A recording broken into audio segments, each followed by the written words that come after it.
보면 첫 번째 뭐라 그랬죠? 돌들이 떡덩이가 되게 하라.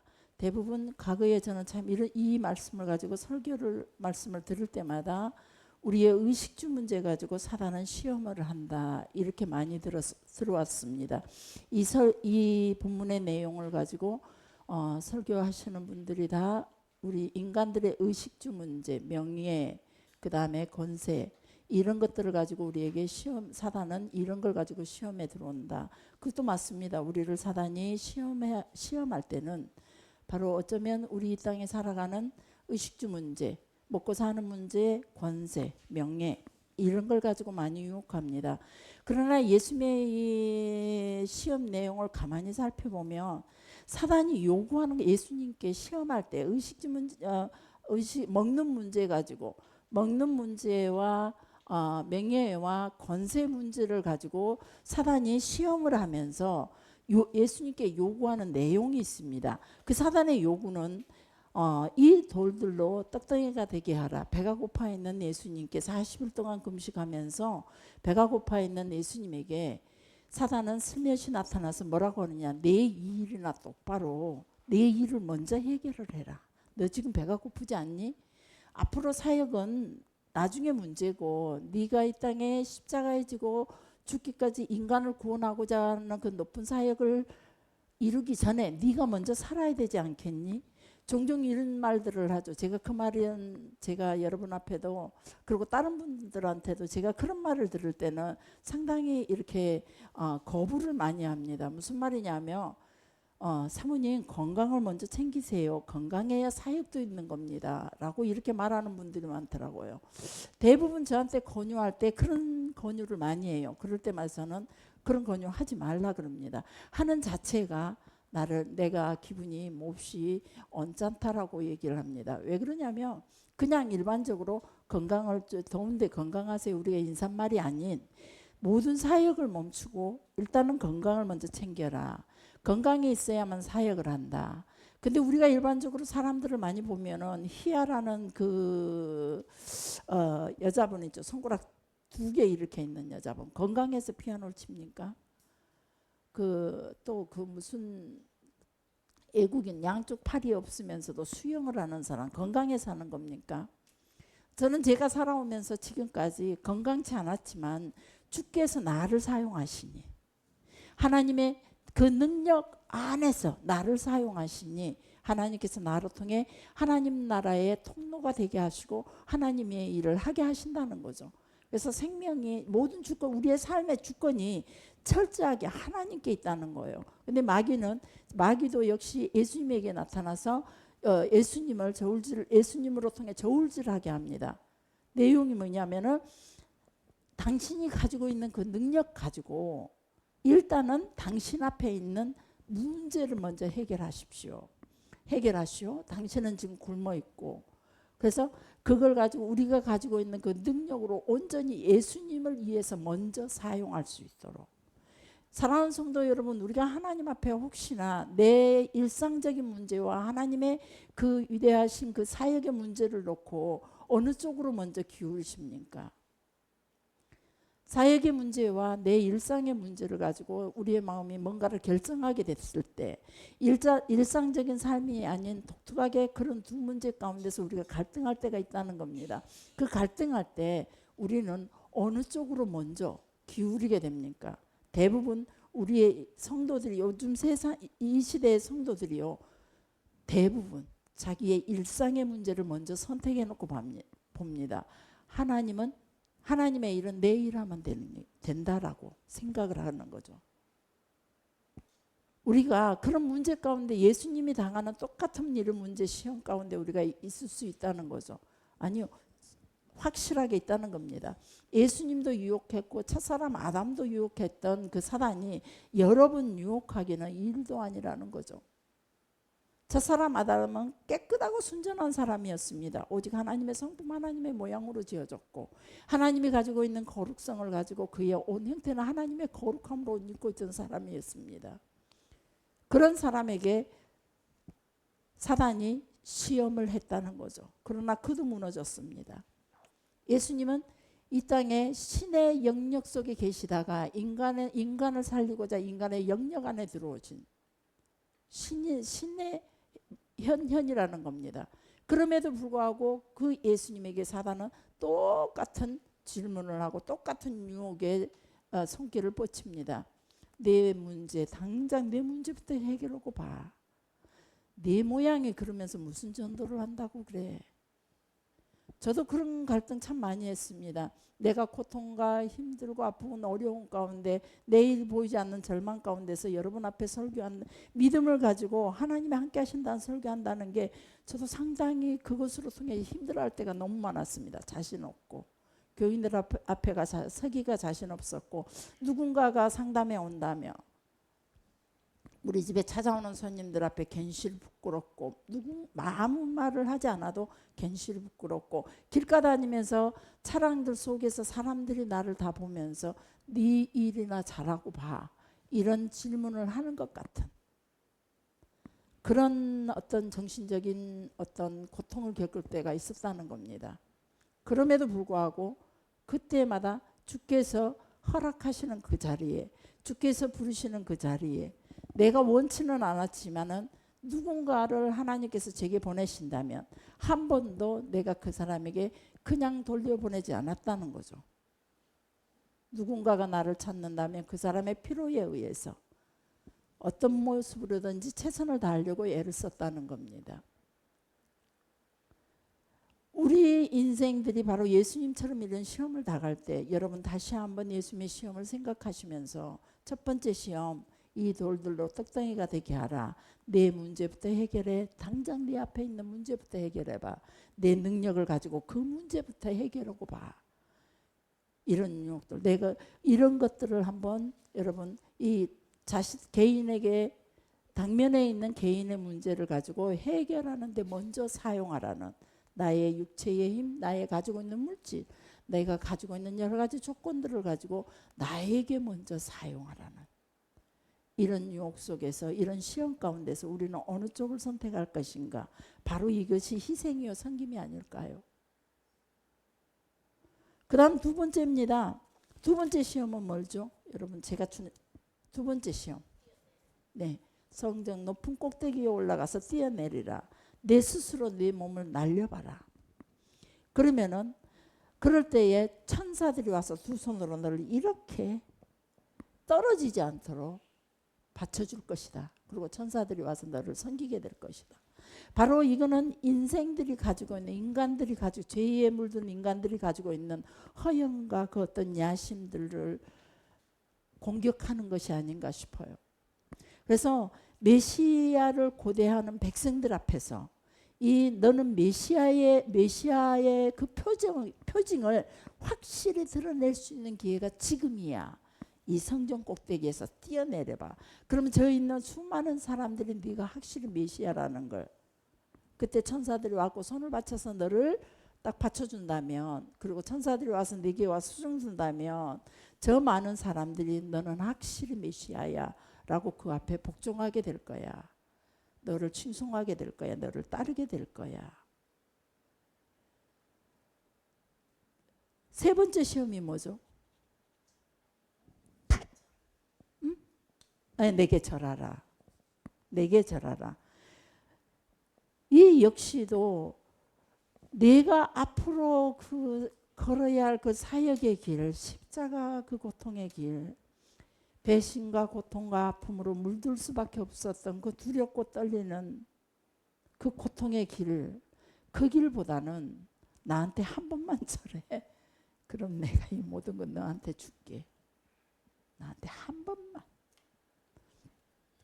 늘 그러죠. 우리에게 그 한 번은 절대 용서가 없게 하라. 나에게도 그리고 우리 자녀들에게도 우리는 그 한 번의 용서가 없어야 된다는 겁니다. 한 번 용서하고 두 번 용서하고 세 번 용서하면 이미 늦었습니다. 고쳐나가기에. 이미 몸에 배어져 버렸고 습관돼 버렸고 우리의 생각과 우리의 몸이 우리의 스타일이 삶의 스타일이 이미 다 바꿔져 버린 뒤라 그때 돌이키기에 너무 늦었다는 겁니다. 그래서 종종 노인들은 바꾸려고 하지 마라. 노인들에게 잔소리하지 말아라. 바꾸려고 하지 마라. 그냥 그대로 돌아. 절대 7, 80년 살아왔던 그 스타일을 하루아침에 바꾼다는 게 우리 인간의 힘으로는 도저히 가능성이 없다라고 봐야 됩니다. 그래서 우리는 이제 시작할 그때 바르게 잡아야 됩니다. 어쩌면 새신자 때 똑바로 잡아야 됩니다. 근데 새신자 때 모든 것들을 용서하고 덮어버리고 그냥 그러다 보니까 이 하나님 나라에 들어온 새신자들의 모습이 세상의 모습을 가지고 들어와서 바뀐다기보다 그 모습을 그대로 감추는 것 같고 그런 것들이 없어지는 것 같지만 결국은 감추고 자제하다 보니까 언젠가는 일만 생기며 그 과거의 모습들 하나님이 없던 시절에 행했던 그런 모습과 성품들이 순간순간 뛰어나온다는 거죠. 그래서 우리가 하나님의 거룩함에 서기 위해서 하나님의 사역을 감당하고 하나님 앞에 하나님과 동행하고 하나님과 함께 살기 위해서는 힘써서 우리 자신을 훈련을 해야 됩니다. 기를 쓰고 해야 됩니다. 단호하게. 결코 협약이 없어야 된다는 거죠. 세상과 사단과의 이 협정이 없어야 됩니다. 그냥 조금은 우리가 그 전도를 하면 그래요. 다른 종교는 다 다른 종교들을 인정하는데 교회만 다른 종교를 인정하지 않는다라고. 우리는 인정하는 순간 벌써 우리 인정하는 순간 그 자체가 죄입니다. 다른 종교를 인정하는 순간 하나님을 배반하는 역할을 하는 겁니다. 오직 신은 한 분이십니다. 내 아버지도 한 분입니다. 그 아버지를 버려두고 저기 최장로님에게 아버지라 부른다면 그때부터 내 아버지에게 나는 죄를 범하는 겁니다. 배신이 되고 그분을 멸시하는 행위가 된다는 거죠. 전능자 하나님 천지를 지으신 그 위대하신 역사를 주관하시는 주권자 그 하나님은 오직 한 분이십니다. 우리의 신도 하나요. 이 땅의 창조자도 하나요. 생명을 주신 이도 오직 한 분이십니다. 그 한 분인 하나님을 우리는 결코 우리 인식 자체가 우리에게 신은 이 땅의 신은 예수를 믿든지 안 믿든지 간에 이 세상의 신은 오직 그분 한 분입니다. 이것을 인정하지 않는 한 우리는 절대 하나님의 백성이라고 고백할 수가 없다는 겁니다. 예수님의 마지막 시험이 어쩌면 하나님 외에 바로 이 하나님의 창조물에 불과했던 천사 사단에게 절을 하게 되면 바로 하나님을 배신하는 역할이 된다는 거죠. 그 한 번이. 우리의 그 한 번, 우리의 자녀의 잘못의 한 번을 우리는 절대 용납하면 안 됩니다. 자녀의 한 번을 용납하면 그거는 이미 버릇돼 버려서 우리가 고쳐갈 수가 없다는 겁니다. 내 자신도 마찬가지입니다. 저한테 한번 간용을 베풀다 보니까 자꾸 뒤이어서 두 번이 되고 세 번이 되고 네 번이 됩니다. 하나님을 섬기는데 세상과 절대 협약이 있어서는 안 됩니다. 우리는 철저하게 주일이라는 이 공예배가 하나님과 우리와의 철저한 약속입니다. 이스라엘 백성들은 주어지는 그 1년 내에 있는 모든 절기들 그리고 매번의 안식일 아침 저녁 상번제가 하나님과의 관계 속에 철저한 약속이라는 겁니다. 언약입니다. 그 시간만큼은 우리가 철저하게 하나님 앞에 서야 된다는 거죠. 거룩함으로 정결함으로 그리고 오직 하나님 한 분임을 우리가 인정하면서 그 전능자 하나님을 경외하는 자세로 엎드려야 되는 시간들입니다. 근데 우리는 그 시간에 하나님께 예배하는 시간을 수없이도 많이 우리는 세상과의 일 속에서 나의 쾌락과 나의 즐거움 때문에 나의 욕심과 나의 어떤 이루고자 하는 욕망들 때문에 수없이 우리는 저울질하고 결국은 주의 일이 뒤로 미뤄지지는 않는지 하나님을 섬기는 일이 뒤로 미뤄지지는 않는지 다시 한번 우리 자신을 자꾸 날마다 우리는 우리 자신을 돌아보며 날마다 이 회개 작업이 필요합니다. 어떤 분은 이렇게 말합니다. 한 번 회개하면 끝이라라고. 이단들이 대부분 그러죠.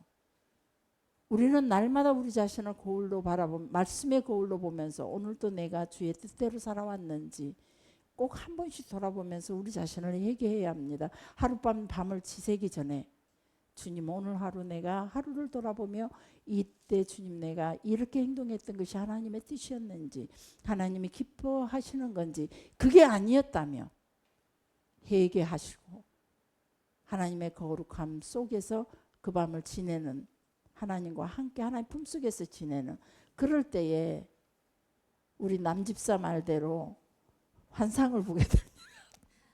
하나님을 만나게 된다는 말입니다. 왜 환상 본다는 말 이해를 해주시기 바랍니다. 자, 그리고 결혼이라는 것은 달라붙는다. 그래서 남자와 여자는 한 몸이 된다는 의미입니다. 다 서로 남녀가 달라붙어서 한 몸이 되는 거. 그래서 이 남녀가 합함으로 돼서 한 몸이 됨으로 인해서 생산을 하게 되고, 그래서 결혼으로 통해서 파생되는 또 다른 한 가정의 가장으로서의 작은 공동체를 이뤄가는, 그래서 네트워크처럼 한 그룹, 한 족속, 한 나라로 통해서 하나님의 공동체로 연합되게 하는, 서로 상호 보존하며 협력하는 그런 관계가 바로 결혼이라는 단계로 통해서 계속 하나님의 나라가 확장되며 어떤 힘을 갖게 되며 주님의 나라를 굳건하게 세울 수 있는 도구가 되는 겁니다. 첫 번째 하나님께서 창세기로 통해서 주시는 계명이 뭡니까? 생육하고 번성하라 그랬습니다. 그리고 정복하라. 우리는 자꾸 우리 젊은 세대가 결혼을 늦추면은 그것도 범죄가 될 수 있습니다.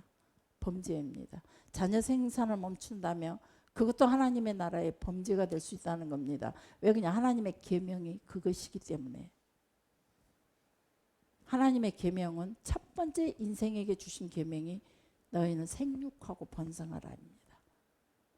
그래서 하나의 생육하고 번성할 때 하나님의 나라가 든든하게 섭니다. 하나님 공동체가. 지금 이제 여기 우리 이 숫자에서만 생각해 봅시다. 자녀가 없으면 이 교회는 얼마 못 가서 누구 세대? 임세훈 세대 때문에 사람이 없을 거예요. 지금 우리 젊은이들이 결혼하지 않고 우리는 정말 심각하게 우리 자녀들을 위해 기도해야 됩니다. 심각하게 우리 자녀들을 위해서 기도하면서 그들의 결혼을 위해서 기도하고 좋은 배필로 통해서 하나가 되게 하는 거. 그리고 보통 이 말씀을 가지고 뭐라고 하냐면 자녀는 부모를 떠나라라고 말합니다. 아닙니다. 과거 이 시대는 부모를 떠나는 게 아닙니다. 자녀가 결혼함으로 통해서 부모를 떠나는 게 아니고 부모와 분리를 시키는 게 아닙니다. 그들은 결국 한 공동체로 그 안에서 연합된 유기체로 있으면서 서로 돕고 협력하며 서로 상호 보완 작용하면서 하나님의 나라, 한 나라를 세워나가면서 주님의 나라를 주님의 그 공동체를 확장시키는 일에, 주님의 공동체를 제대로 세우는 일에 서로 힘쓰고 함께 어울려서 살아가는 겁니다. 근데 요즘 젊은 사람들은 제가 경험하는 수많은 사람들이 보면은 결혼하기 전에 부모와 분리가 되려고 애를 쓰고 또 분리가 돼버리면은 이제는 내 자녀가 아니고 며느리의 남편이다, 이 소리가 너무 자연스러워요. 그거는 결국 세상의 노름에 우리가 그대로 져버리는 겁니다. 우리는 끝까지 우리의 자녀들과 연합해서 하나님의 나라 공동체의 아름다운 모습을 계속 드러내야 된다는 겁니다. 빛과 소금의 역할을 감당하듯이 빛과 소금의 역할을 감당하려면 우리는 먼저 나 혼자가 아닌 공동체라는 겁니다. 레위인은 연합이라 그랬습니다. 연합. 하나님께서 이 땅에 주신 우리 하나님의 나라가 첫 번째 주신 것이 우리에게 연합이라는 제도라는 거죠. 연합. 그래서 남자와 여자가 연합하고 남자가 연합으로 통해서 파생된 자녀들, 그 자녀들과 부모가 연합하고 그리고 이웃과 이웃이 연합하고 그래서 공동체를 이루어서 하나님 나라를 시작하는 거죠.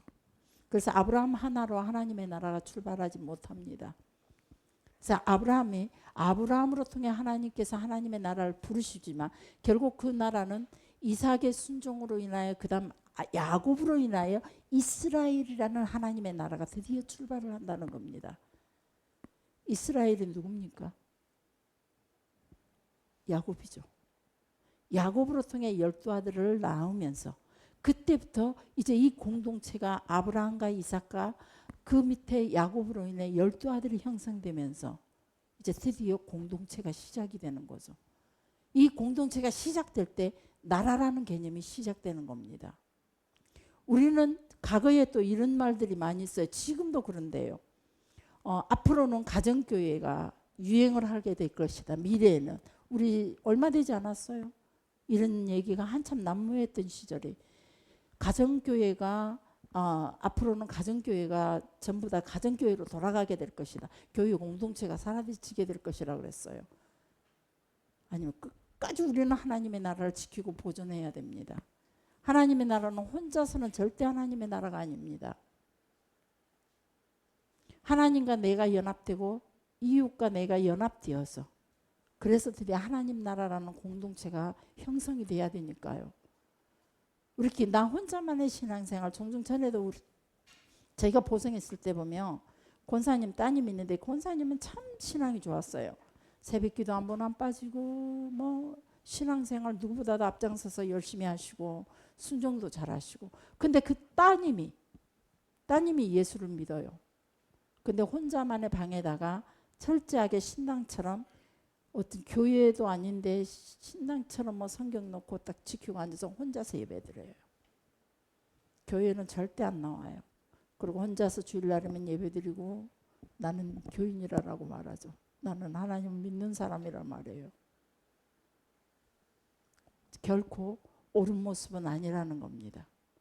그 사람에게 구원이 있을까 없을까도 참 많이 생각해 봤어요.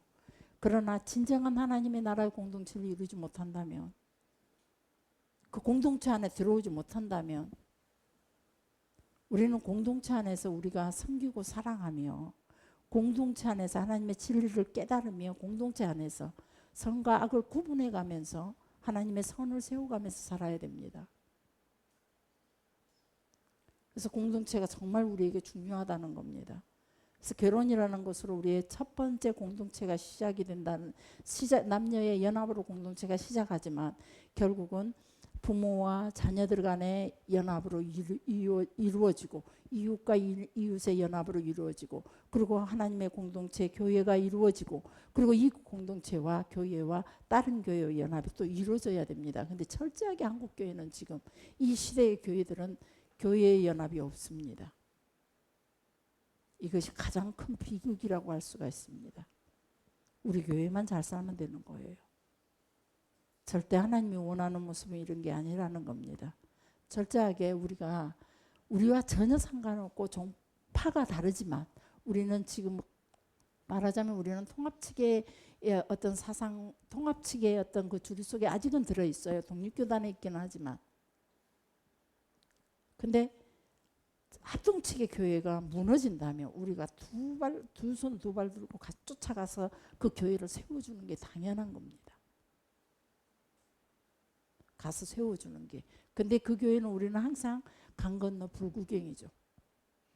다른 교회의 고통이 다른 교회의 아픔이 우리는 강 건너 불구경입니다. 다른 이야기입니다. 저희 아버님이 지금 병원에 계셔가지고 또 이제 막 상황이 계속 이제 뭐 그 산망 증세가 나타남으로 인해서 막 중간중간 병원을 쫓아가고 그러는데 이제 병원에 갔다가 막 내려와가지고 이제 다른 사람을 기다리고 병원에 1층 엘리베이터 앞에서 제가 벽을 기대고 섰는데 옆에서 누군가가 막 교회 이야기를 하는 것 같아요. 그래서 이제 이렇게 옆으로 가서 쟤를 보이면서 들으면 엿듣는 게 정확히 드러나잖아요. 무슨 소리를 하지? 뭐 전도를 하고 있나? 그래서 제가 이렇게 가서 이 딱 벽 끝에 갖고 이렇게 안 듣는 척 딴 데를 보면서 가만히 그 얘기를 들어봤어요. 그랬더니 남자분 둘이서 얘기를 하는데 나는 교회 가서 등록을 했어. 이미 하나님의 나라 들어갈 수 있는 입장권은 사놨어. 그래서 지금 뭐 교회를 날마다 가지는 않아. 주일날 일요일마다 가지는 않아. 우리 집사람은 그냥 나오고 달라. 아주 열정이야. 근데 나는 그냥 왔다 갔다 해. 갈 때도 있고 안 갈 때도 있어. 그러나 이미 나는 천국 가. 천국의 입장권 따놨으니까. 그러더라고요. 제 성격 아시잖아요. 못 참아요. 휙 돌아가고 요렇게 갔어요.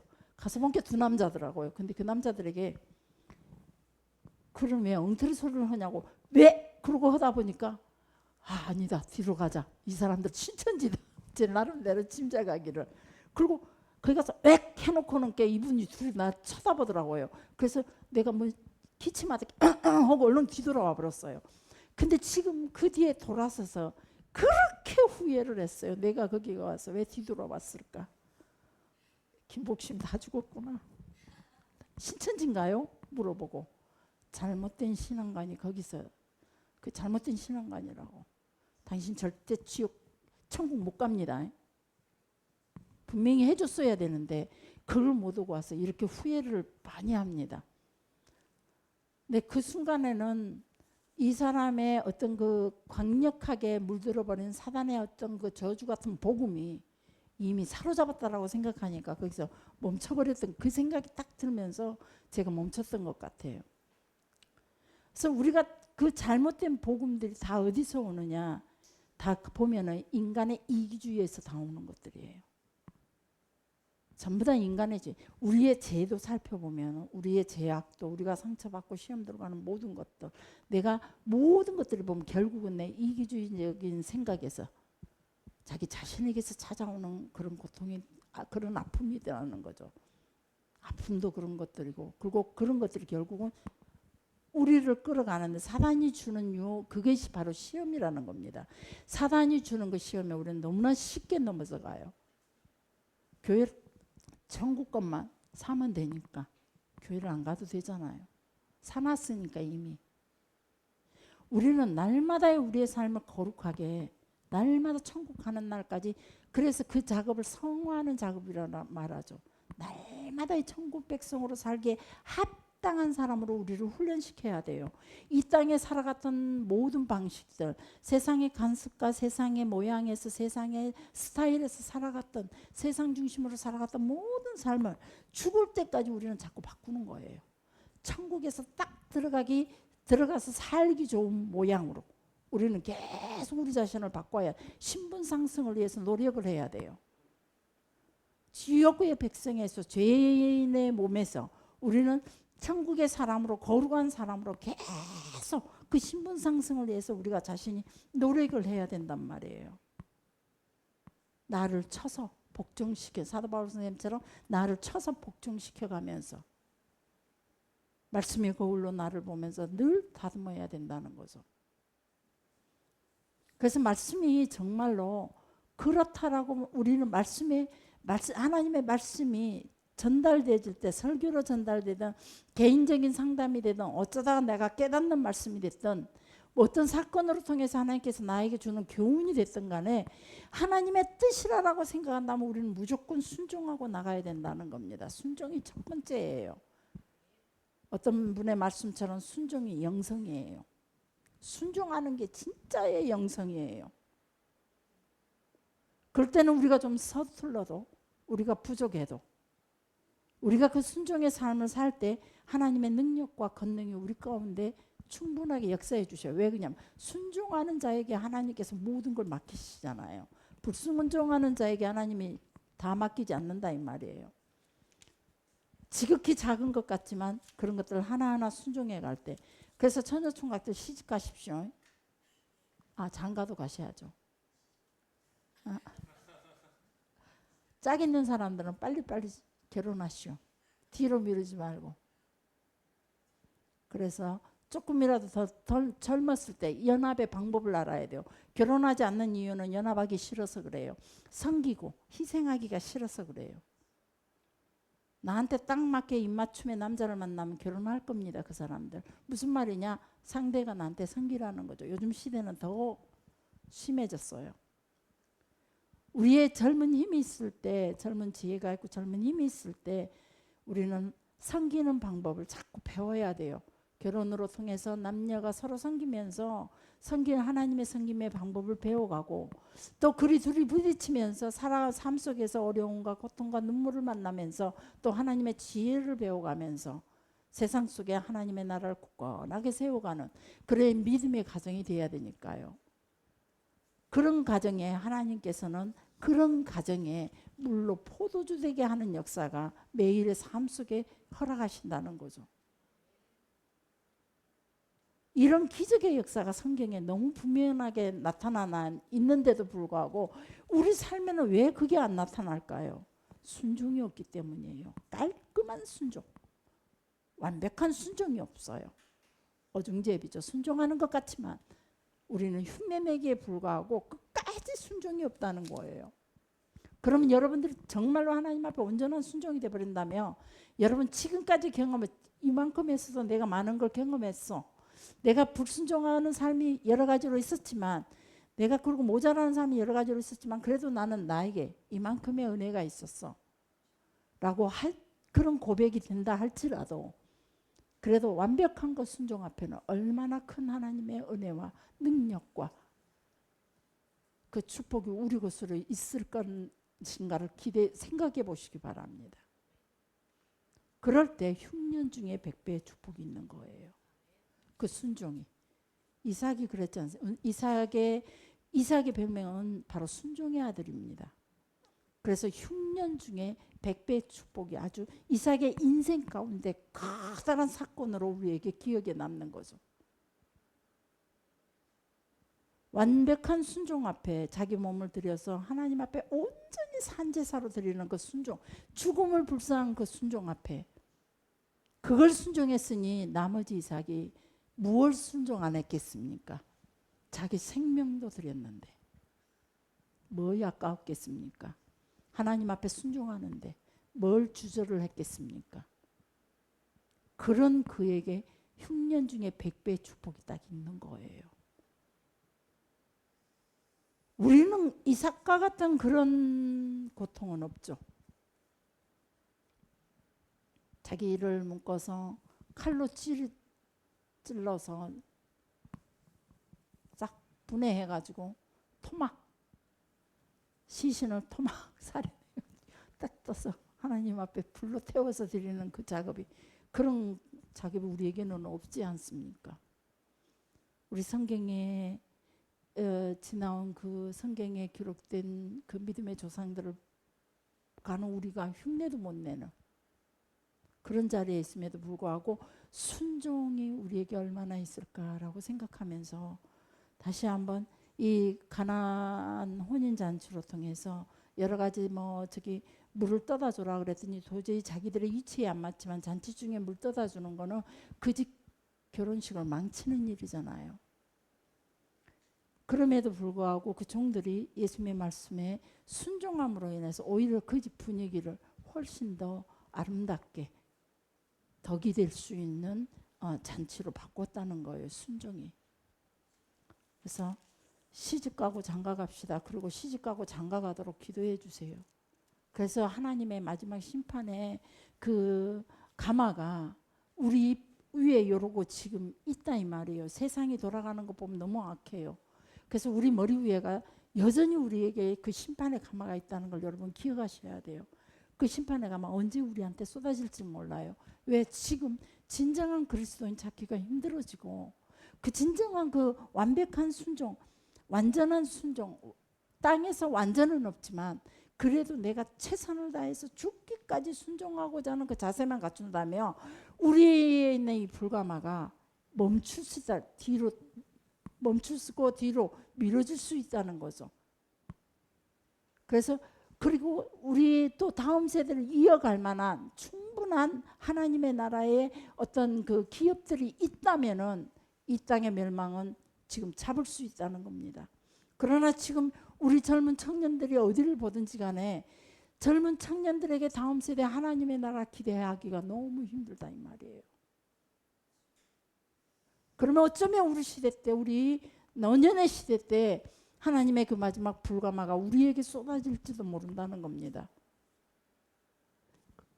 그런 일이 없기 위해서는 우리의 자녀들을 철저하게 하나님의 나라를 이어갈 수 있는 다음 세대에 우리의 하나님 나라의 기업으로 우리는 철저하게 신앙의 교육을 시켜야 되고, 그들을 위해서 날마다 눈물로 기도해야 돼요. 내 자녀가 지금 평안하다고, 내 자녀가 지금 배부르다고, 내 자녀가 내 앞에서 건강하다고 우리는 지금 그 눈물의 기도가 사라지고 없어요. 마지막 심판의 불가마를 생각한다면 우리는 두려움과 떨림으로 자녀들을 위해서 눈물을 흘리면서 기도해야 됩니다. 스스로가 하나님 앞에 나오지 못한다면, 어떤 지난번에도 얘기했던 고2 여학생이 왜 지금까지 남자친구들을 너무 욕심이 나니까, 며느리로 욕심이 나니까 남자친구가 있나 없나 떠보니라고 물었대요. 남자친구 없니? 교회를 돌아봐도, 어디를 가봐도 자기는 남자친구들이 관심이 없대요. 교회 오는 남자친구들이, 남자들 선배들이든 대학생이 됐든 고등학생들이 됐든 중학생들이 됐든 학생이 예배를 드리러 오면 전부 다 이어폰 꽂고 설교 시간에, 예배 시간에 웹툰만 보고 있대요. 설교를 하나도 듣지 않는데요. 그리고 공과 시간에 또 예배 마치고 나면 공과 시간으로 흩어지는데, 공과 시간에 누구 하나 대꾸해 주는 사람 없고, 물어도 대답하는 사람 없고, 묻는 이는 더더욱 없고, 전부 다 눈동자가 다 다른 데 가 있고, 교회 안에 살아있는 예배자가 없어요. 그래서 남자친구가 없어요. 그들이 고등학교 2학년짜리가.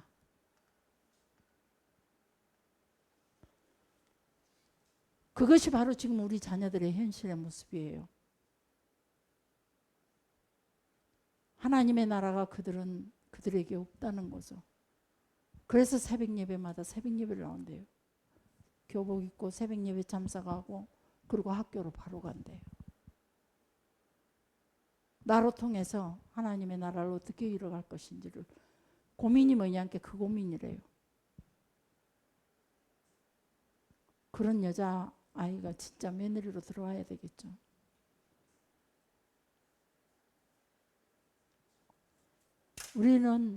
우리가 정말로 작은 거 하나에 우리가 순종하지 못하고 내 욕심과 내 안락을 위해서, 내 욕망을 위해서 하나님의 나라를 이루고자 하는 하나님의 뜻에 불순종해버리고 그걸 놓쳐버린다면 우리는 엄청난 것을 잃게 될 겁니다.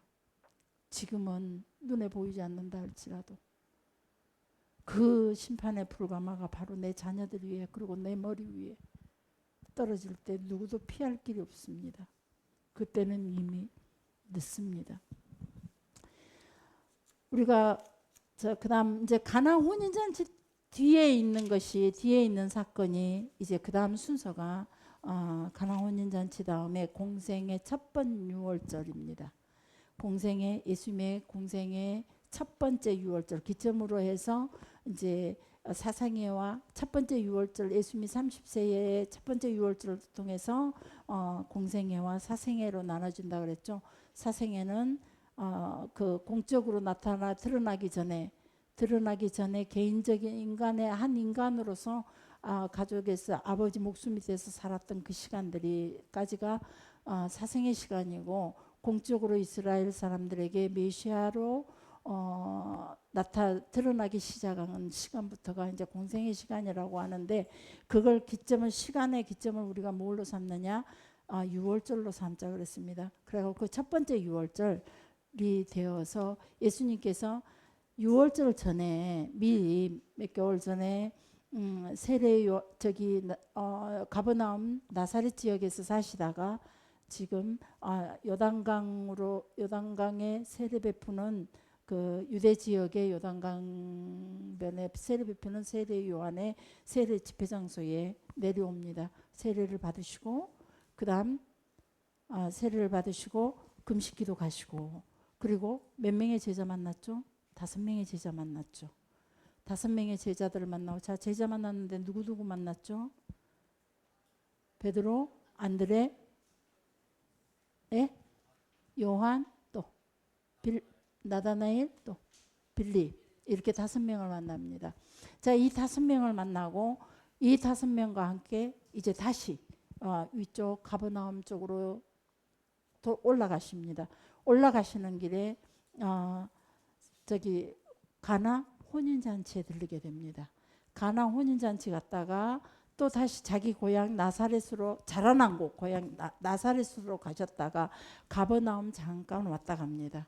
가버나움 쪽으로 잠깐 예수님과 그 부모님들과 제자들과 함께 가버나움 잠깐 왔다 갔다 그랬어요. 그 왔다 가신 이유는 나사렛에서 가버나움으로 이사하기 위해서 잠깐 다녀가신 것 같아요. 그리고 다시 이제 6월절이 됐어요. 이제 6월절 때 예루살렘으로 내려옵니다. 그 기록이 이번에는 저희가 마태복음을 중심으로 쭉 예수님의 일생을 시간대별로 사건들을 가지고 여러분과 함께 한 권의 책을 복음서라는 책을 제가 만들고 있어요. 그래서 마태, 마가, 누가, 요한을 한때 섞어서 순서대로, 그래서 그 중에가 순서가 정확히 나타나지 않은 것들은 제가 기록을 하지 못하지만 순서를 찾을 수 있는 것들은 최대한 순서를 찾고 있습니다. 그래서 그 순서대로 여러분과 함께 복음서를 공부해 나가고 있는 거죠. 자, 그래서 마태복음을 중심으로 시작했다 그랬습니다. 근데 이번에는 이제 그 마태, 마가, 누가는 주로 저 위쪽 갈릴리 사건들을 많이 기록해 주고 있습니다. 가버나움과 갈릴리 저 위쪽의 사건들을, 예수님의 사건들을 많이 다뤄주고 있고, 그리고 마태, 마가, 누가가 성경이 먼저 나왔다 그랬습니다. 사도들 시대 때 마태, 마가, 누가 복음이 먼저 성경이 나왔고, 그러고 나서 그것들을 봤을 때 요한이 예루살렘 지역에서 일어났던 사건들이 많이 빠져 있습니다.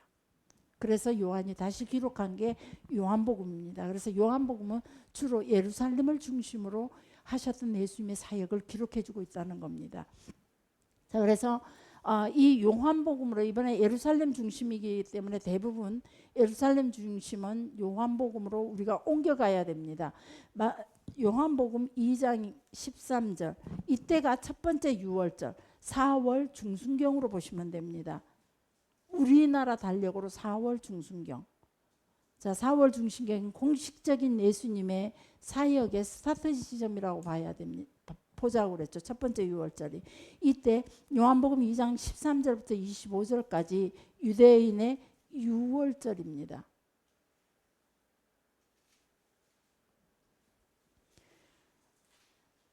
예수님께서 예루살렘 성전으로 가시는데 그 성전에서 첫 번째 했던 사건이 예루살렘 성전 청결 사건입니다. 자, 예루살렘 성전 청결 사건을 복음서에서 2번 다뤄주고 있습니다. 예수님의 그 사역의 스타트 지점에서 예루살렘 성전 청결 사건이 있고, 성전을 완전 뒤엎어버린 거죠. 그리고 나중에 예수님의 마지막 십자가 지시기 전에 또 한 번 예루살렘 성전 청결 사건이 또 일어납니다. 자, 그래서 그거는 나중에 있는 일이니까 나중에 2번이 있다는 거 기억하시고, 자, 성전을 뒤엎습니다. 성전을 뒤엎은데 저는 처음에 그랬다 그랬죠. 그래도 예수님이 하나님의 아들이고, 그래도 이렇게 성도들이 부족하지만 하나님 앞에 제사를 드리고 있는데 어떻게 하나님의 아들이라는 분이 그 제사 드리는 그 장소에 가가지고 성전을 그렇게 뒤엎어버렸을까? 참 저는 어렸을 때 성경 읽으면서 이게 상당히 고민이었어요. 한 번씩 의문점이 솔솔 올라오고, 그때 물어보면 그걸 대답을 못 해주시더라고요. 제가 고약한 질문들을 참 많이 했던 것 같아요. 그러면 대부분 그때도 우리 선생님들은 뭐라고 말씀해요? 목사님도 정확한 대답 믿으면 된다라고 하시는데, 그때 당시 믿기만 하면 된대요. 뭘 믿어야 할지, 예루살렘 성전 청결 사건으로 통해서 나가면 뭘 믿어야 할지를 모르겠어요. 여러분은 뭘 믿을 수 있겠어요? 우리가 권사님들도 그런 말을 해야지. 새신자들이 와서 뭘 물으면 대답하기 곤란하면 믿으면 돼. 의심하지 마. 베레아 사람들을 사도 바울 선생님이 신사적이라 그랬어요. 왜 그랬을까요? 하나님의 말씀을 듣고 나면 그 말씀이 그러한가 아니한가 늘 말씀을 상고했다 그랬어요. 그래서 베레 사람들은 하나님 말씀 앞에 참으로 신사적이다라는 말. 자, 여러분 신사적인 게 어떤 모습이에요?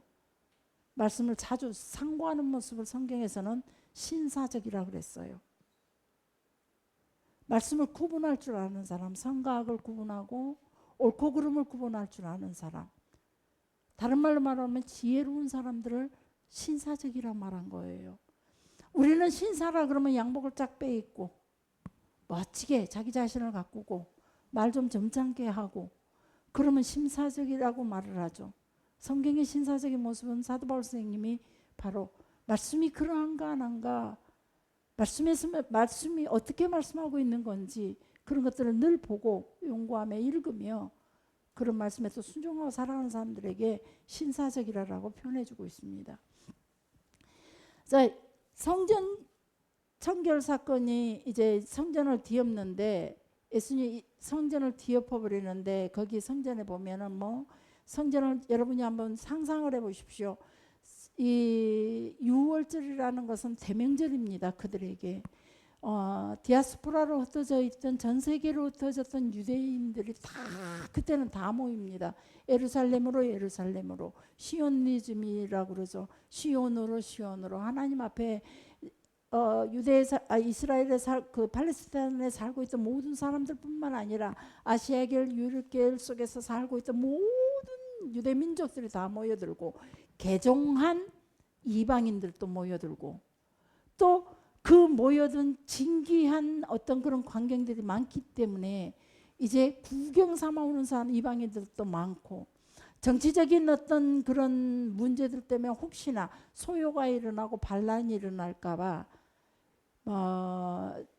로마에서 그리고 헤롯 아람의 그 헤롯의 왕국에서도 사람들을 군사들을 보내서 그런 반란이 어떤 소요가 일어나지 않도록 그래서 그때 예루살렘 지역은 정말로 발디딜 틈이 없었고 그런 명절 때에 임신한 사람이 그 명절에 예루살렘 갔지만 아기 놀 데가 없어서 오죽 오면 말들이 아직 나귀가 살고 있는 구유에 들어가서 의지삼아 그곳에서 해산하는 고통을 겪게 되죠. 얼마나 사람들이 많은지. 네, 그런데 그 사람들이 예물을 가지고 전부 다 성전으로 와요. 그리고 그때 당시 제가 로마 그때 당시에 어떤 시대적인 종교적인 배경이라든가 정치적인 배경을 이미 여러분들한테 설명을 했죠. 대제사장들이 종교적인 배경으로는 대제사장들이 아론의 계열들이 제사장직을 계속 이어가도록 대대로 이어가도록 하는 것이 하나님께서 세우신 제도였는데 불구하고 그들이 이제 아스모니안 왕조가 지나면서부터 이제 대제사장직의 아론의 계열이 이어가던 계열이 그때부터 무너졌습니다. 그리고 이제 사두개인들도 제사장을 지냈던 사람들이 있고 그리고 대제사장은 오직 죽을 때까지 한 사람입니다. 로마 교황처럼 대제사장도 그랬죠. 그랬는데 지나다 여기서는 이제 예수님 시대쯤 오게 되니까 대제사장들이 자주 바뀝니다. 그래서 로마에게 돈을 가져다 주고 그 대제사장직을 사게 됐죠. 그러다 1년 몇 개월 동안 대제사장 한 사람들도 아주 많고 1년 뭐 어떤 사람은 4년 가까이 예수님이 십자가에 죽으시던 그 시대 때는 안나스와 가야바 뭐 장인과 사이사이가 이 집안에서 계속 대제사장직을 가지고 계속 이어서 번갈아 가면서 이어가는 그런 시간들도 있고 그래서 대제사장직은 그때 당시 임명제였다는 거죠.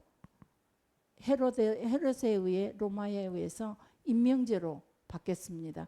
돈만 갖다 주면 대제사장직을 사게 됐죠. 이 돈이 대제사장이 어디서 나냐 이 말이요.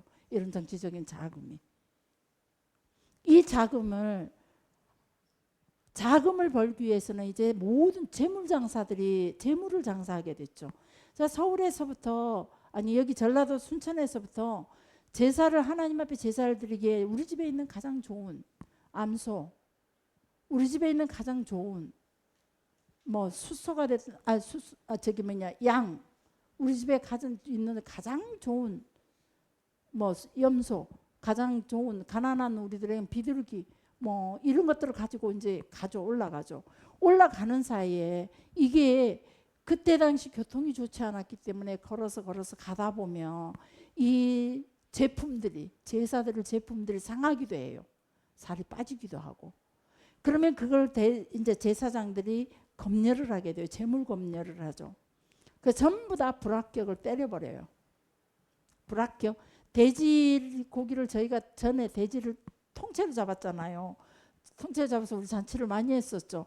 거기에 보면 검이라고 써져 있고 착 도장을 찍어놔죠. 보라색으로. 그런 것처럼 재물에다가 전부 다 불합격 도장을 찍어버려요. 그러면 이제 재물 드릴 게 없잖아요. 그래서 그 동네 제사장이 준비한 재물을 사게 됩니다. 비싸도 할 수 없어요. 방법이 없어요. 그리고 또 그때 당시 돈은 하나님 성전세를 내는데 이 성전세를 내는데 돈은 성전의 세겔이 따로 있었다는 겁니다. 성전에서 하나님께 드릴 수 있는 돈이 세겔이 따로 있었어요. 그리고 그때 당시 유통하던 돈은 아람 돈이었고요. 근데 아람 돈이 대부분이 형상이 그려져 있어요. 그러면은 하나님의 계명에 의해서 형상을 그리는 것 자체도 그때 당시는 우상이었으니까. 그래서 지금은 우리가 세종대왕에 있는 돈을 우상이 있든지 말든지 다 헌금하고 있잖아요. 근데 그때 당시는 그것이 헌금이 도저히 받지를 하나님 앞에 드릴 수가 없어요. 그래서 성전세를 낼 때 그 돈을 바꿔주는 거예요. 아람 돈이 아닌 돈으로. 그리고 성전세는 가난하든 부자든 간에 딱 금액이 다 정해져 있어요. 거지도 성전세만큼은 낸대요. 다른 거는 다 구제로 살아가지만 거지도 반드시 1년에 한 번 내는 이 성전세는 반드시 내게 돼 있답니다. 안 내면 볼기를 때리고 매를 맞을 수 있고 그들의 재산에 압류가 들어가고 이렇게 이 성전세만큼 기여해. 그래서 이 성전에 와갖고 성전세를 낼 때 잔돈도 바꿔줘야 되죠. 우리 시대 때는 택시가 잔돈을 바꾸고 동전을 바꾸면서 와리를 뗐어요. 와리란 말이 일본어더라고요. 어찌됐건 돈을 1,000원짜리를 주면 그걸 그때 당시 100원짜리 종이돈을 주면 10원짜리로 바꿔주면서 돈을 그때 당시 막 5원씩인가 돈 바꿔주는 사람이 있었어요. 이 성전에도 돈 바꿔주는 사람이 있었어요. 그래서 이 사람들 그리고 성전에가 재물들이 많이 와 있어요. 염소도 있고 소도 있고 뭐 저기 양도 있고 비둘기도 있고 그리고 또 이제 소재로 드리기 위해서 가루들도 많이 있고 이 재물을 가지고 가지고 와서 이제 그걸 제사장들로 통해서 재물을 잡게 하고 이제 본인 사람들은 자기 죄를 위해서 희생제물을 드릴 때 그걸 구경하면서 자기 죄에 대한 해결을 하고 그러면서 이 성전 안이 너무 사람들로 복잡해요. 재물들로 복잡하고. 근데 그리고 그 재물들을 잡으면서 막 피가 낭자해 갖고 있어요. 그런 곳에 예수님께서 싹 돈 매매를 집어 던져버리고 막 휘저어버려 엎어버리고 그러니 비둘기는 여기저기 날아다니고 있지. 염소들 살아있는 아직 제물로 희생되지 않는 짐승들은 막 날뛰지. 성전을 한번 생각해 보세요. 난리가 아니에요. 이렇게 이러면서 이 성전을 예수님께서 이 성전을 엎는 이런 사건들이 바로 온 세상에 금방 소문이 날 만큼 이건 엄청난 사건이에요. 그래서 그러기에 이런 성전을 왜 예수님께서 이렇게 하셨는가, 그 이유가 왜 이렇게 하셨는가를 살펴보면 우리가 지금 생각하고 있는 사랑이라는 것, 선이라는 개념, 사랑이라는 개념, 국률이라는 개념이 예수님이 가지고 있는 국률과 사랑의 개념과 하나님 입장에서 생각하는 국률과 사랑의 개념과는 전혀 다른 거예요. 우리는 모든 사람들의 죄를 그냥 아무 말 없이 그냥 조용히 덮어주는 것이 사랑이라고 생각해요. 그러나 교회는 그 죄를 드러내는 것이 교회예요. 말씀으로 사람들의, 하나님의 백성들의 죄를 드러내서 해결해서 하나님과 인간 간의 관계가 아무 이상 없도록, 문제가 없도록 하나님과 동행하며 하나님이 내 안에, 내가 하나님 안에 거할 수 있도록, 아무 문제 없도록 그 죄를 드러내서 그 죄를 씻기는 방법, 없애는 방법을 같이 기도하면서 같이 하면서 하는 것이 교회거든요. 근데 교회에서 죄와 허물을 가지고 얘기했다 그러면 다 시험 들었다 그래요.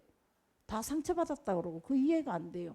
그게 무슨 말이냐면 정말 우리가 하나님 앞에 갇혀야 할 우리의 모습, 하나님의 의도, 교회를 두시고 공동체를 두시고 말씀을 전하는 자를 두고 예배로 통해서 우리가 하나님의 예배로 통해서 하나님 만나는 이 모든 시간들에 대한 하나님의 그 의도를 우리가 모른다 이 말이에요.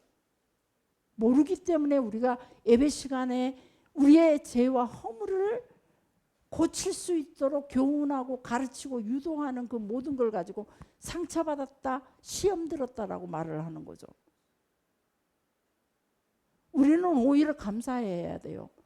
그래서 이스라엘 백성들은 이 성전에 오면서 혹시나 죽은 짐승의 사체를 봤을 때는 아, 내가 무슨 죄가 있었나? 그 짐승의 사체를 내가 모르고 밟았든지 아니면 평토장하는 이스라엘 사람들의 그 무덤을 내가 뭐 혹시 모르고 거기를 밟았다 할지라도 그들은 생각하는 게 먼저 아, 내가 회개하지 못한 죄가 있었기 때문에 이걸 받게 하셨구나. 내가 미처 하나님 앞에 회개하지, 내가 느끼지 못하고 발견하지 못하고 회개하지 못한 죄가 있기 때문에 내가 이걸 밟은 거야. 그래서 회개 작업, 바로 정결 작업으로 들어가는 거예요.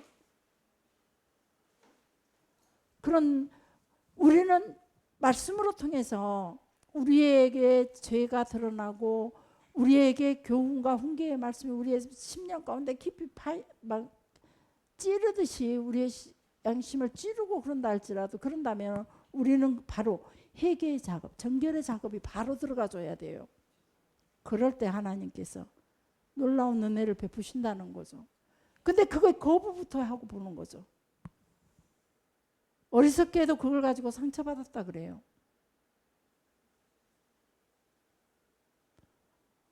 하나님의 의도는 예배로 통해서 우리의 모든 문제들을 해결하고 하나님을 만나는데 모든 절기로 통해서 예배로 통해서 제사로 통해서 각 회당으로 통해서 가르치는 스승들 랍비들로 통해서 늘 하나님은 우리 자신을 돌이켜서 정결할 수 있도록 교훈하고 가르치고 그래 말씀 자체는 전부 다 교훈이에요.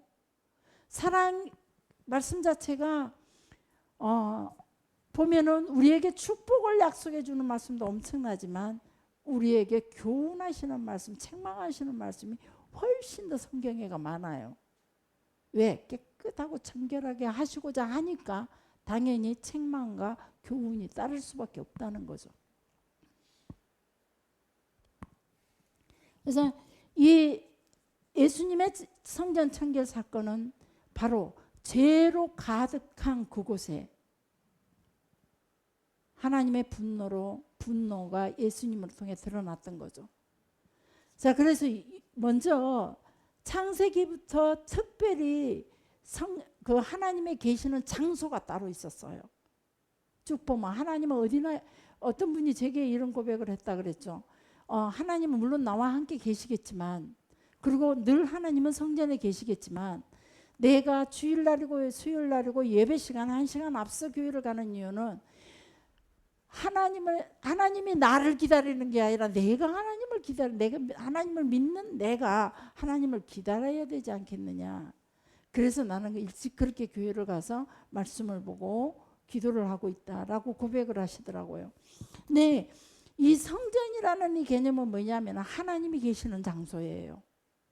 하나님이 우리를 만나기 위해서 기다리고 계시는 장소.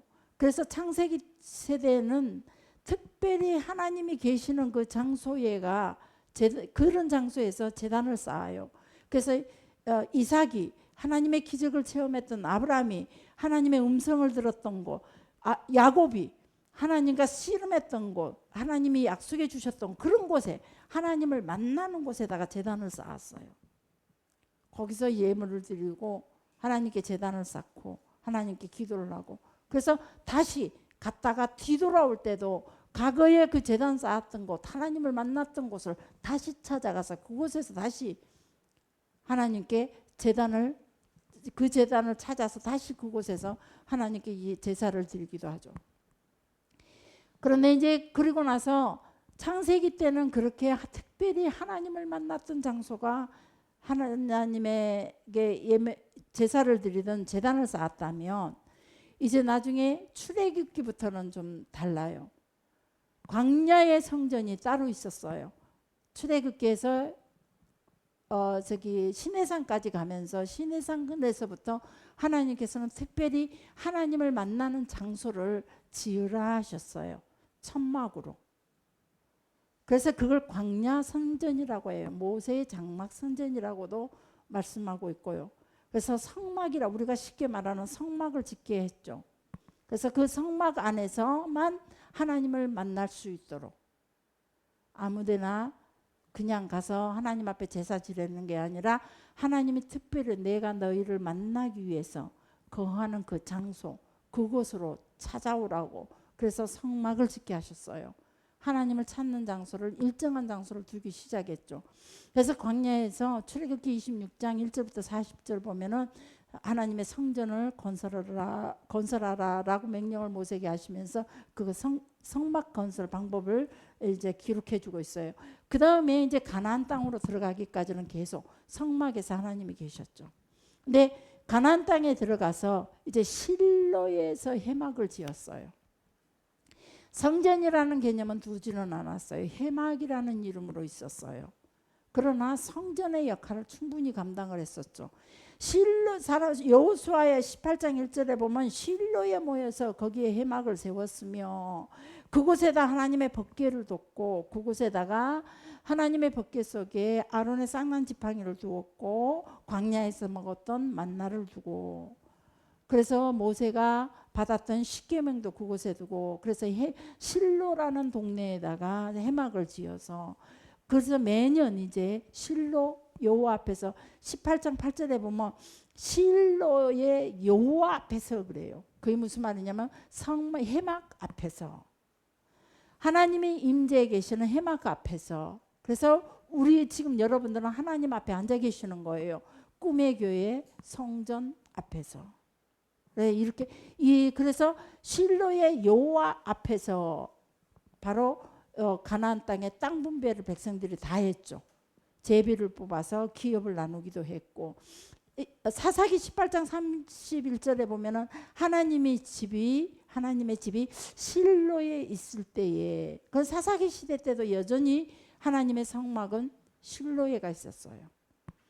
그래서 사사기 21장 19절에 보니까 매년 실로에서 여호와의 명절을 지켰다라고 기록해주고 있어요. 사무엘상 1장 3절에 보면 엘리의 두 아들 홈리와 비느하스가 여호와의 제사장으로 실로에가 있었어요. 4장에도 보면 블레셋과의 싸움에서 이스라엘이 패하자 실로에 가가지고 그 언약궤를 가지고, 바로 블레셋과 그 언약궤를 가지고 가서 하나님이 우리와 함께 간다는 그 믿음을 가지고 언약궤를 가지고 블레셋과의 싸움을 가죠. 실로에 있던 그 언약궤를 가지고. 그래서 그 언약궤를 빼앗깁니다. 그래서 그 언약궤가 빼앗기면서 실로는 그 기능을 잃게 돼요. 하나님의 언약궤를 빼앗기면서. 그러면서 이제 4장 18절에 보면은 제사장 사사가 죽게 돼. 제사장 겸 사사로 있던 엘리 제사장이 죽게 되면서 언약궤도 완전히 빼앗기면서 7달을 블레셋 땅에 가 있어요. 그런데 이 하나님의 궤가, 궤는 하나님이 함께 하신다는 증거예요. 내가 그 위에 속죄소에 있겠다. 속죄소는 우리가 쉽게 말하면 법궤 위가 속죄소로 지명을 하셨어요. 하나님이 법궤 위를 속죄소로 지명하시고, 내가 거기에 너희에게 임재해서 너희와 함께 있겠다, 이렇게 말씀하셨거든요. 그래 하나님이 함께 하시는 하나님이 임재에 계시는 그 법궤를 빼앗겨서 블레셋에게 빼앗기자 하나님을 동시에 빼앗겨버린 거죠. 그들은. 그래서 이 블레셋에 빼앗긴 그 법궤가 블레셋 그 다곤 신전에다가 블레셋이 하나님의 법궤를 가져다 둡니다. 그랬더니 다곤 신전 옆에다가 뒀더니 그 이튿날 가보니까 다곤 신전 앞 다곤 신이 여호와의 궤 앞에서 그 얼굴이 땅에 다 엎드러져 있더라는 겁니다. 그래서 블레셋 사람들이 다곤 신전을 이렇게 세웠더니 다시 그 뒷날 가봤더니 도로 같은 형상으로 되어 있고 이번에는 다곤 신의 손, 발 다 떨어져 나가서 있더라는 거죠. 몸뚱이만 남은 거예요. 그러자 사무엘상 5장에 보면 그러면서 이 아스돗에 있던 다곤 신전 앞에다 뒀는데 아스돗 사람에게 이제는 이제 몸에 독한 종기까지 나와버렸어요. 하나님이 그곳에 계시니까. 그래서 그 아스돗에 하나님의 궤가 있었던 걸 아스돗 사람들이 이제는 가드로 옮깁니다. 가드에서 똑같은 일이 일어납니다. 그래서 또 가드에 있던 하나님의 법궤가 또 어디로 가냐? 에그론으로 오게 됩니다. 그랬더니 에그론도 똑같은 사건들이 벌어집니다. 그러자 이번에는 이제 하나님의 법궤가 빼앗긴 지 7달 만에 이 블레셋 사람들이 블레셋 방백들이 모여가지고 궤를 하나님의 이 궤를 도로 이스라엘 사람들에게 보내되 우리가 실험을 해보자. 이제 막난 새끼 송아지를 막난 암소에게 우리가 이 하나님의 궤를 실려서 보내자. 만약에 암소는 이제 막난 새끼 어미 암소는 새끼 때문에 절대 안 떠난대요. 억지로 끌고 가면 늘 고개를 젖히고 그 새끼들을 향해서 운이라고 못 따라간대요. 이 계속 젖이 불고 그 고통으로. 그런데 만약에 새끼를 빼내고 이제 새끼 난 암소가 만약에 이스라엘로 그대로 가버린다면 이거는 하나님께로 온 저주가 맞다. 우리에게 당했던 그 고통이 하나님께로서 온 것이 맞다. 그래서 실험 삼아서 보냈던 것이 바로 암소라는 거죠. 그래서 그 암소가 바로 하나님 전나는 새끼 막난 암소 2마리가 이제 법궤를 싣고 베세메스로 갑니다. 베세메스로 갔다가 베세메스에 도착했는데 베세메스 사람들이 하나님의 법궤를 하나님이 계신 곳을 뭐라고 하나님께서 명령했냐면 신의 산도 너희는 근처에도 오지 말아라 그랬어요. 나를 보는 자는 죽게 될 것이라고. 법궤 위에는 하나님이 임재해 계셔요. 그래서 성전 그 성막에서도 지성소라는 것을 정해놓고 성소 안에 지성소라는 것을 정해놓고 아무도 지성소에는 1년에 대제사장에 딱 한 번 들어가요. 그렇게 법궤를 하나님 앞에 함부로 들여다볼 수도 없고 하나님의 법궤를 그렇게 소홀히 하면 안 된다는 거예요. 사람이 쉽게 임으로 그 법궤에 대해서 임으로 어떻게 했다가는 안 된다는 거죠. 그래서 홈리와 비느하스도 법궤를 임으로 했다가 죽게 됐던 거죠. 그래서 이 사람들이 그냥 그 법궤를 쉽게 생각하고 들여다봤어요. 하나님과 부딪힌 거죠. 거룩하신 하나님과 죄 많은 사람들과 부딪힘으로 해서 거기서 사람들이 70명을 근데 어떤 성경에는 5만이라고 그러더라고요. 5만 명이라고도 기록한 곳이 있더라고요. 근데 70명을 죽여서 들여본 까닭에 70명이 죽었다 그랬어요. 그리고 이제 그러자 기란 야림으로 이제 이 베세메스에서 보내가지고 이제 사람들이 죽게 되니까 기란 야림 아비나답의 집에서 바로 또 법궤를 잠시 두게 됩니다. 이 아비나답 집에서 그의 아들 엘리야살이 법궤를 아주 귀하게 20년을 섬깁니다. 20년 섬기는 동안 그 법궤만 섬겼음에도 그 법궤 위에 계신 하나님을 그렇게 하나님 앞에 두려움으로 경외를 했다는 거예요.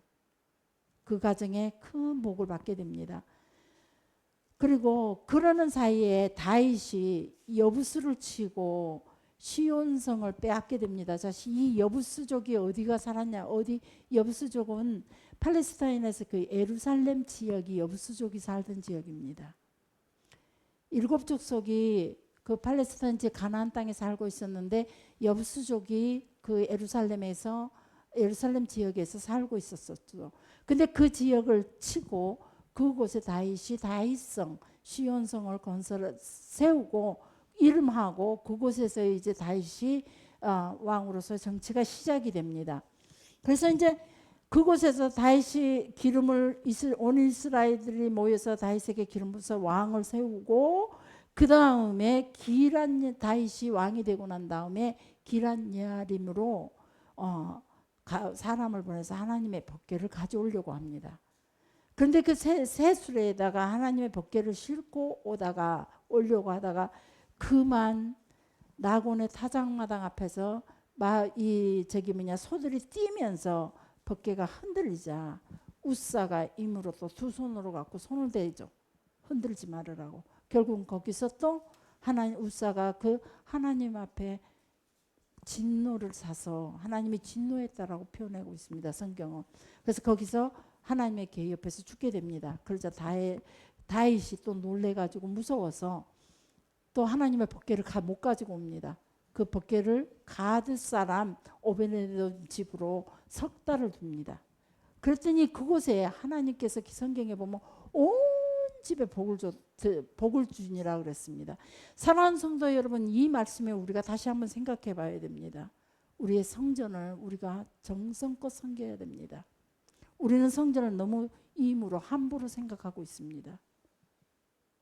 우리의 입맛에 맞춰서 우리의 스타일에 맞춰서 이 성전을 쉽게 생각하면 안 된다는 겁니다. 이 성전은 두려운 곳입니다. 하나님이 계신 곳입니다. 성전 안에서 우리는 이 말을 상당히 조심해야 됩니다. 성전에서 우리 자녀들의 행동을 조심시켜야 됩니다. 거룩하신 하나님이 계십니다. 물론 그 하나님은 사랑하시고 인내하시고 오래 참으십니다.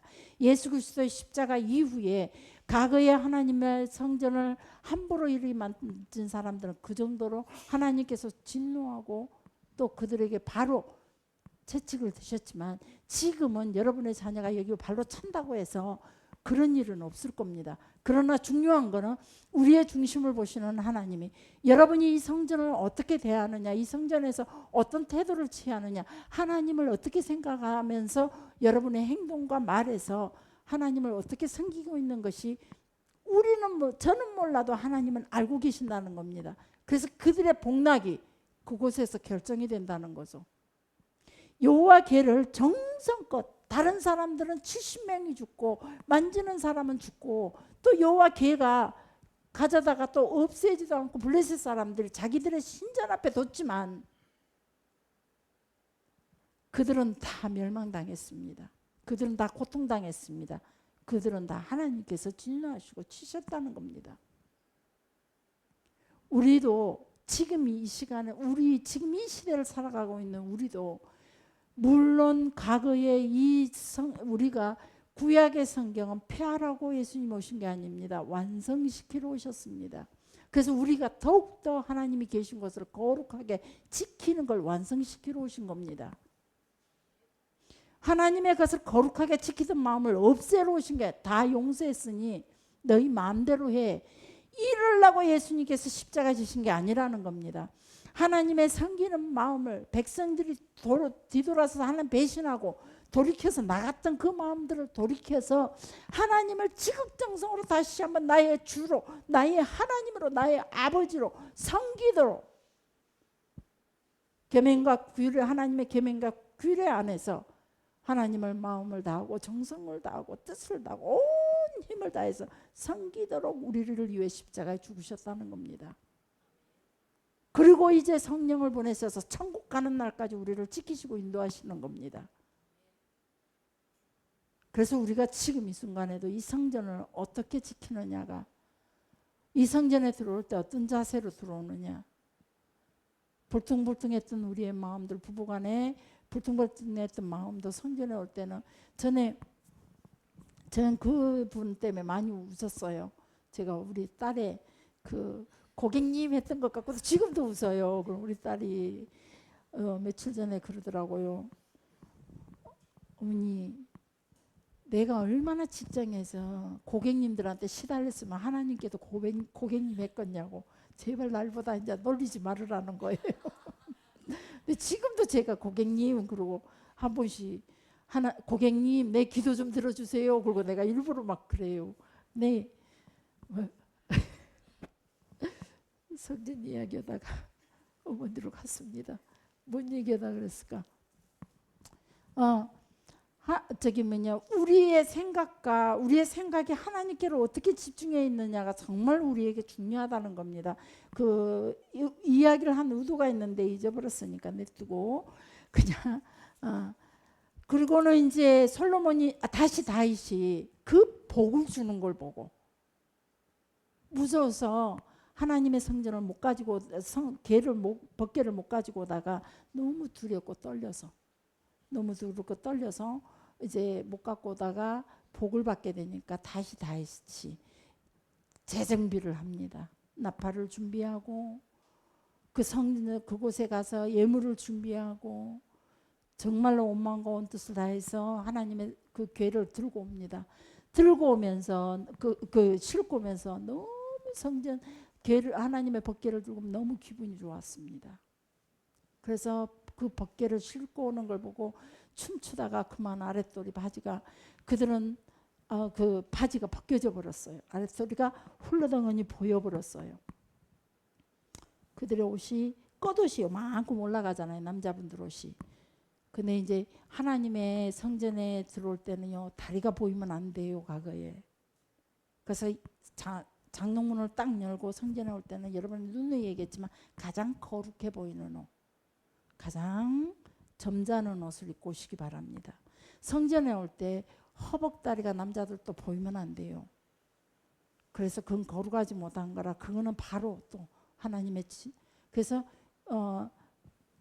그런데 이제 법궤가 오니까 이 다윗이 춤을 추면서 그만 너무 기뻐했나 봐지 바지가 벗겨진 줄 모르고 그냥 춤을 췄어요. 그러자 그의 안에 그렇게 다윗이 사랑했던 서로가 사랑했던 미갈이 그 모습이 갑자기 남편이 창피한 거예요. 하나님 법궤 앞에서 춤추는 다윗의 모습이 너무 창피했어요. 왕인데 그래도 저 시녀들 앞에서 저 백성들 앞에 뭔 짓이요. 그 결과가 뭐였나요? 미갈은 다시는 아이를 갖지 못하게 됩니다. 태의 문이 닫혀버립니다. 하나님의 그 누군가가 주를 인해서 기뻐하고 춤추며 주를 만나기 위해서 그 발버둥 칠 때 우리가 판단하는 거 참 조심해야 합니다. 한나가 성전에서 울면서 콧물 눈물을 흘리면서 성전에서 기도합니다. 나에게 아들을 달라고 실로암 해막에서 눈물을 흘리면서 기도합니다. 그러자 제사장이 나와서 술 취했어. 그러고 꾸중을 합니다. 그 모습이 울고불고 하는 모습이 정상적이 아닐 만큼 그렇게 몸부림치고 기도했나 봅니다. 그 제사장 보기에도 포도주를 좀 많이 먹은 것 같아 보이는 그런 모습이 보였던 거죠. 그랬는데 하나님은 한나에게 새로운 태를 열어서 태문을 열어주십니다. 미갈은 하나님의 권위를 인정하지 못했고 하나님의 그 오심을 다윗처럼 기뻐하지를 못했습니다. 누가 더 중요하냐? 내 남편, 내 왕, 한 나라의 왕의 모습이 더 중요했다는 겁니다. 우리가 성전에서 하나님을 대하는 모습이 어떤 건지 이런 사건 하나하나 성경에 기록된 사건 하나하나가 보면 매 순간마다 우리의 삶 가운데서 하나님을 어떻게 대해야 되며 늘 하나님에 대해서 우리가 어떤 자세로 살아야 되는지 그리고 특별히 이 성전에서 하나님이 계시는 이 성전에서 우리가 하나님의 존재에 대해서 어떻게 인식하며 살아야 되는지를 우린 성경으로 통해서 배우고 또 배우고 교훈 삼고 또 교훈 삼고 그 책망, 그걸 우리의 책망으로 듣고 우리의 행동에서 말해서 자꾸 수정을 해 나가야 됩니다. 하나님이 기뻐하시는 모습으로 작은 거, 머리털만한 작은 것, 남들이 미처 못 보는 그런 허물일지라도 하나님은 우리의 머리털까지 세신다 했습니다. 그래서 그런 것까지라도 우리는 구태여 우리의 삶 가운데서 자꾸 우리 속에 있는 작은 미비한 그 마음의 갈등들을 가지고, 미비한 우리의 어떤 그 흔들리는 그런 마음들을 가지고 하나님 앞에 중심을 다해서 하나님을 인정하고 하나님의 것들을 하나님 앞에 그렇게 경외하는 모습으로 서야 된다는 겁니다. 그래서 어떤 분 그런 말들이 설교 시간에 많이 있었죠. 말씀 듣고 아멘 아멘 하고 가다가 성경 문 열고 나면서 나 오늘 설교 시간에 시험 들었어. 그걸 묻더라고요. 누가 최근에. 사모님이 설교를 끝나고 예배를 마치고 가면서 두 분이 나 오늘 설교 말씀에 시험 들었어. 그러니까 옆에 분이 나는 누구 때문에 시험 들어서 그러고 가더래요. 그래서 그게 무슨 말이냐 이 말이에요. 하나님 말씀 앞에서. 그런 말을 며칠 전에 제가 들었어요. 하면서 자 우리가 그런 말조차도 우리는 정말 두려운 마음으로 해야 됩니다. 자 그다음에 이제 그리고 나서 다윗이 이제 하나님의 계를 가지고 왔지만 여전히 성막입니다. 그러자 다윗이 하나님의 성전 짓기를 원합니다. 근데 하나님께서는 다윗에게 성전 짓기를 허락하지 않습니다. 대신에 성전 짓기를 허락하지 안 했지만 하나님 너무 멋지신 분이십니다. 다윗에게 성전을 짓지 못하도록 다윗이 가지고 있던 허물된 모습을 지적하시면서 너는 너무 많은 전쟁으로 피를 흘렸다. 그래서 내게 너는 성전 짓지 말아라. 그리하셨지만은 다윗에게 뭐라고 약속해 주시냐면 너가 성전은 짓지 않아도 네 마음이 나를 위해서 내 집을 지어준다 그랬느냐? 내가 내 집을 지어주겠다. 내 나라 위를 영원토록 하겠다. 그래서 다윗의 혈통으로 통해 하나님의 나라가 영원히 이어지도록 다윗의 혈통을 통해 예수 그리스도가 나오는 거예요. 수많은 역사가 흐르면서 포로도 잡혀가지고 잡혀가기도 하고 나라가 패망이 오기도 하고 나라가 위급한 순간들도 많이 있었지만 그리고 다윗의 혈통이 끊어질 수밖에 없는 그런 곤란과 고통 중에 있었지만 그래도 끝까지 다윗의 혈통으로 통해서 하나님의 나라는 영원히 가고 있다는 겁니다. 하나님 너무 멋지신 분입니다. 하나님 살아계십니다. 우리에게 했던 그 작은 약속, 우리의 허물이 있지만 우리의 연약함이 있지만 우리가 하나님께 어떤 마음의 자세로 하나님을 경외하고 섬기느냐, 하나님께 어떤 마음으로 간절히 하나님께 드리고자 하느냐, 이것 하나만으로도 하나님은 하나님의 그 엄청난 것들을 우리에게 약속해 주신다는 겁니다.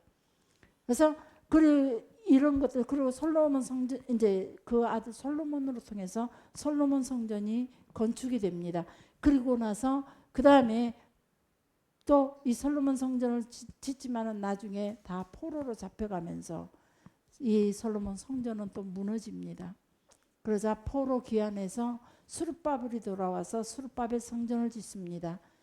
그리고 이 스룹바벨 성전도 역시 또 무너지고 그 다음에 스룹바벨 성전 위터에다 솔로몬 성전 위에다가 스룹바벨 성전 지었고 스룹바벨 성전 터 위에다가 또 그 다음에 예수님 시대 때 헤롯이 성전을 짓습니다. 그래서 헤롯의 성전을 싹 헐고 나며 그 아래에 스룹바벨 성전터가 그대로 있답니다. 그 아래에 솔로몬, 이스라엘 가면은 그 어떤 한 도시가 무너지면 도시를 완전히 싸그리 없앤 게 아니라 그 도시 위에다가 또 도시를 건설하다 보니까 고고학적으로 땅을 파보면 그 밑에 수많은 고고학적인 자료들이 많다는 거죠. 옛 유물터들이라는 겁니다. 자, 오늘 시간상 오늘은 다음번에 솔로몬 성전이라든지 이걸 조금 더 자세히